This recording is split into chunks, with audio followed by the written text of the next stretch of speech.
Assalamualaikum warahmatullahi wabarakatuh. Bagaimana kabar anak-anak sekalian? Alhamdulillah, kalau semuanya baik-baik saja. Sebelumnya kita berdoa dulu sebelum belajar. Silahkan kepada ketua kelas dipimpin doanya.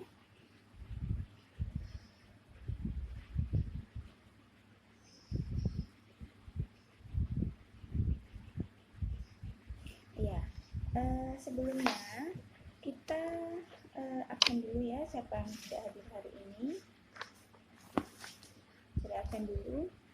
A2, Agnes, Aisyah, Anissa, Aziza, Hanifah, Hanin, Marta, Nadira, Nisa, Sahira, Nesya, Savana.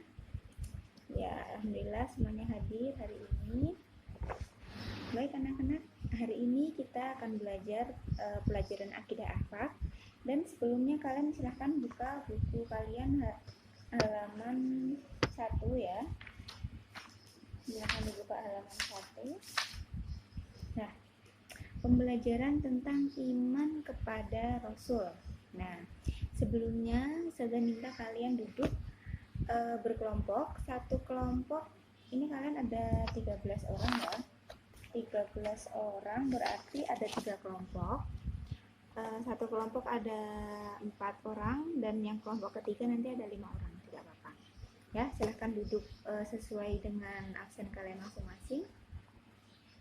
Nah, baik, Masya Allah sudah duduk di tempatnya masing-masing. Sekarang sudah tanya, beriman kepada Nabi dan Rasul itu termasuk rukun imannya keberapa? Betul sekali, termasuk rukun iman yang keempat. Nah, Nabi dan Rasul itu sebenarnya mereka juga manusia biasa seperti kita. Mereka juga makan, mereka juga minum seperti kita, dan mereka juga berkeluarga, punya keluarga juga. Akan tetapi, Allah mengistimewakan mereka di antara manusia-manusia lain. Semua Nabi dan Rasul itu diutus oleh Allah. Oleh karena itu, kita wajib beriman kepada semua Nabi dan Rasul yang ada. Karena kita mengingkari satu saja, kita tidak percaya satu Nabi dan Rasul saja, kita sudah menggugurkan keimanan kita kepada Allah Subhanahu wa Ta'ala.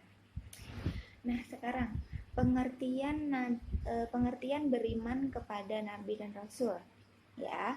Pengertian beriman kepada Nabi dan Rasul yaitu meyakini bahwa Allah mengutus Nabi dan Rasul di tengah-tengah kaumnya.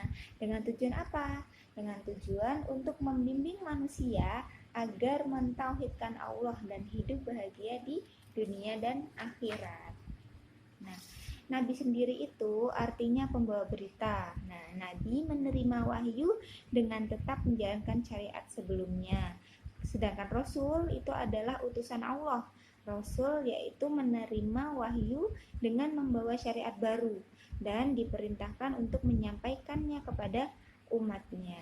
Dengan demikian, semua Rasul itu adalah Nabi, tapi tidak semua Nabi itu Rasul. Dan kita tidak boleh membeda-bedakan antara Nabi satu dan Nabi yang lainnya. Nah, sekarang sudah bagi tugas per kelompoknya masing-masing. Silakan mencari kelompok 1. Silakan mencari jumlah para nabi dan rasul yang diutus oleh Allah di muka bumi ini ada berapa. Silakan kalian baca di bukunya kalian masing-masing. Kemudian yang kelompok 2, apa itu pengertian apa itu pengertian Rasul Ulul Azmi dan siapa sajakah mereka? Itu untuk kelompok 2. Dan kelompok 3, mengapa Allah mengutus Nabi dan Rasul di tengah-tengah kaumnya? Ya, silahkan kalian diskusikan dulu. Setelah itu boleh satu persatu mengutarakan hasil diskusinya. Baik, sekarang waktunya kelompok pertama untuk membacakan hasil diskusinya. Coba yang kelompok yang lain, kelompok 1 dan 2, silahkan mendengarkan dulu, kemudian boleh nanti kalian menanggapi. Silakan kelompok pertama.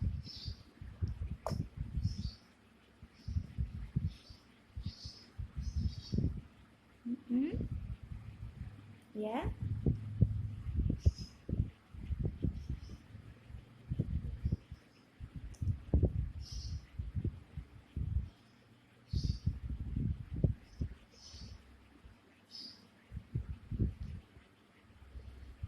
Iya, terima kasih untuk kelompok 1.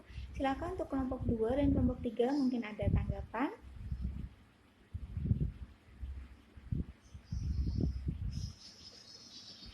Nah, berarti pertanyaan dari kelompok 2 ya. Siapa nabi pertama dan siapakah nabi terakhir? Ya, silakan kelompok 1 untuk menjawab.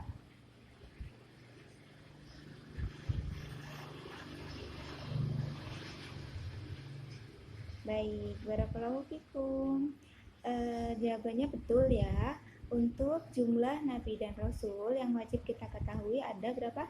25 nabi dan rasul. Nah, itu siapa saja?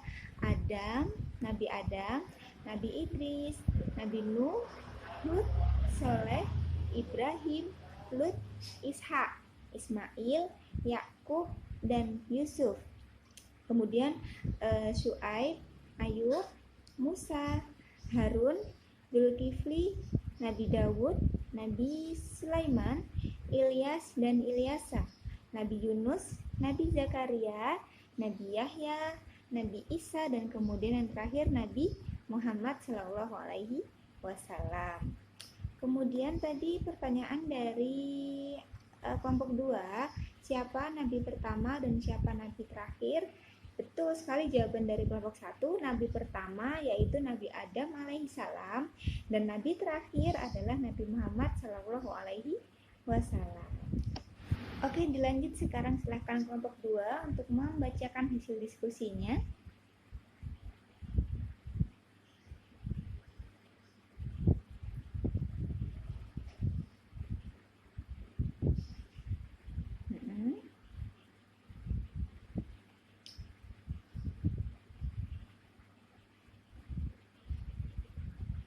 Iya, sekarang silahkan untuk kelompok 1 dan kelompok 3 mungkin ada pertanyaan, ada tanggapan yang lain.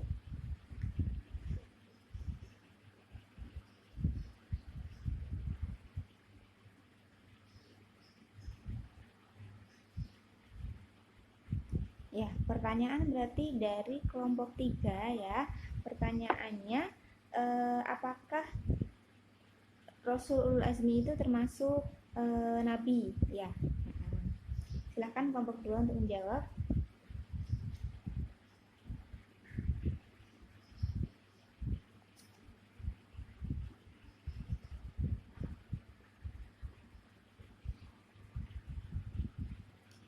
Iya, betul sekali jawaban dari kelompok 2.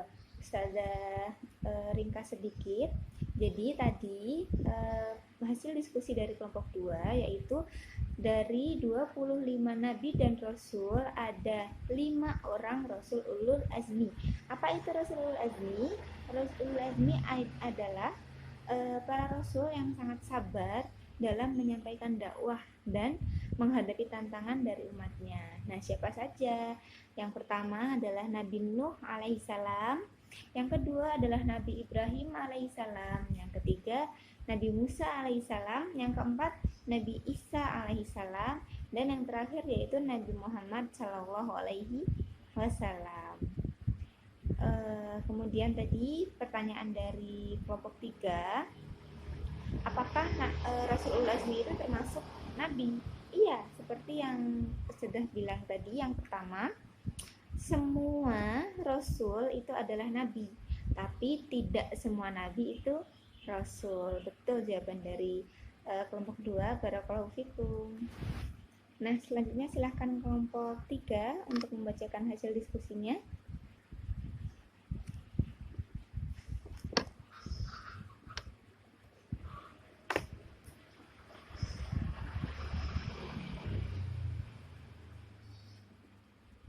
Ya.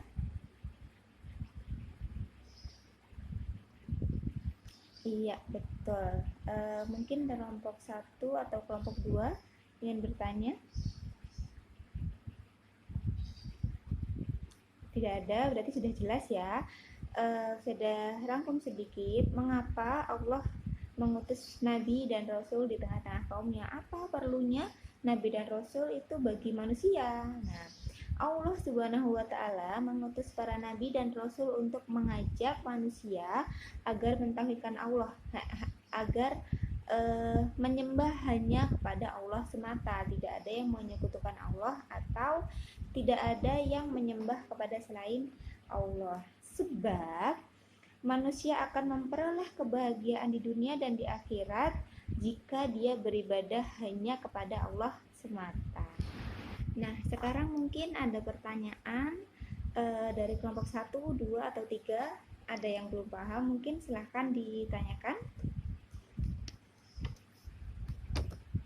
Oh iya, dari kelompok 1 ya, bertanya silahkan.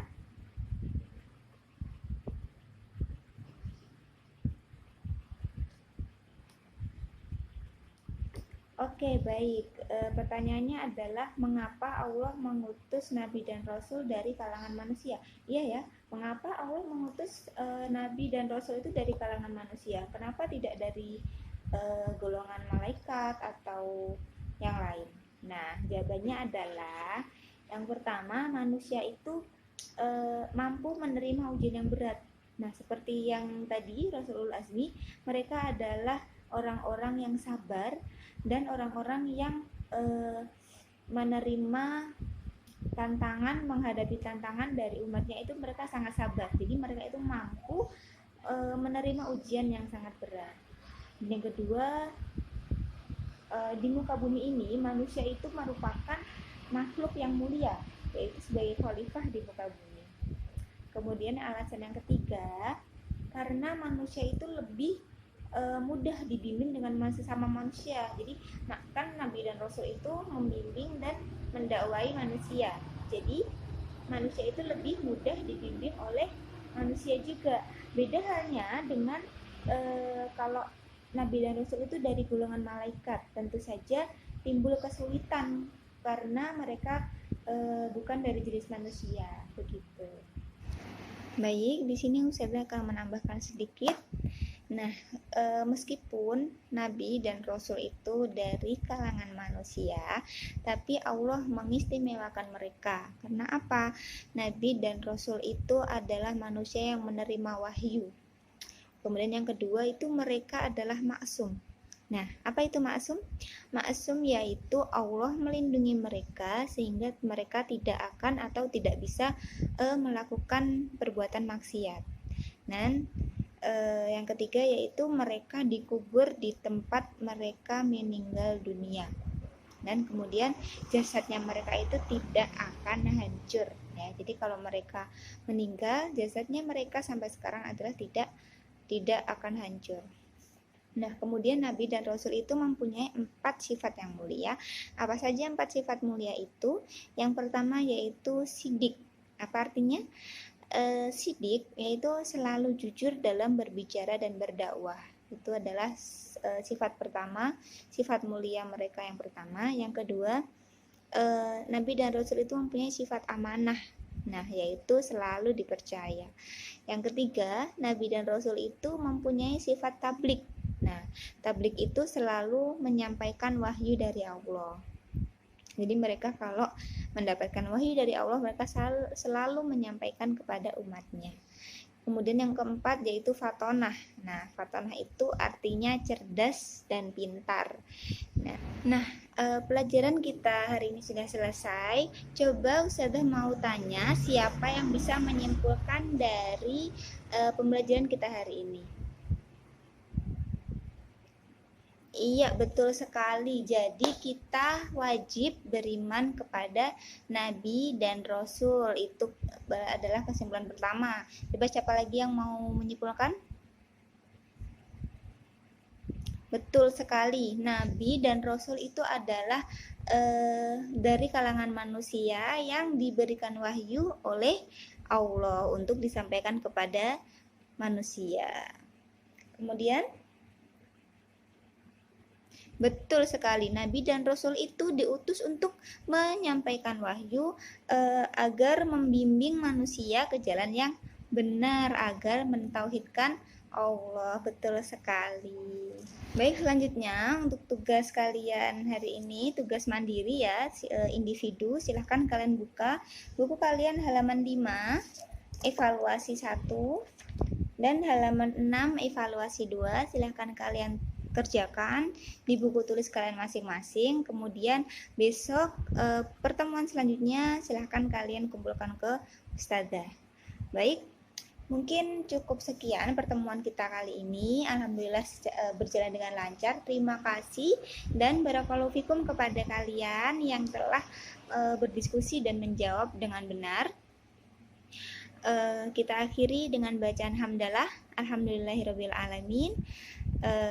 Kita doa kafaratul majelis dulu.